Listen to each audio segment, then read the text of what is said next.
এটা সুন্দর একটা প্রশ্ন। দেখেন হংকং এর ম্যাচে আমরা যখন বাংলাদেশ ভার্সেস হংকং যে ম্যাচটা হইছে, ওই হংকং এর মাঠে কিছুদিন আগে টটেনহাম হটস্পর খেলে গেছে ওই মাঠে।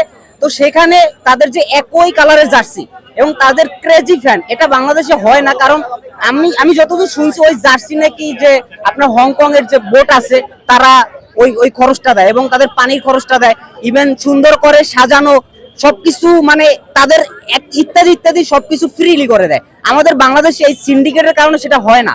বাংলাদেশে অফুরন্ত সিন্ডিকেট। এই সিন্ডিকেট আমরা কিছুদিন আগে, ভাই হয়তো জানেন, আমরা বাফুফের সামনে টিকিটের জন্য আন্দোলন করছিলাম টিকিট সিন্ডিকেটের কারণে।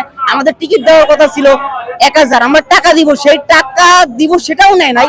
সেই সিন্ডিকেট তারা দালালের কাছে বিক্রি করছে। তো দালালের কাছে যদি এরকম মানে টিকিট যায়, আর গ্যালারিতে আপনি এরকম ক্রেজ ফ্যান পাবেন না। যদি আল্ট্রাস না থাকতো তাহলে বাংলাদেশ ফুটবল নামে যে একটা ফুটবল আছে এটা বাংলাদেশ মনে জানতো না, জীবনও জানতো না।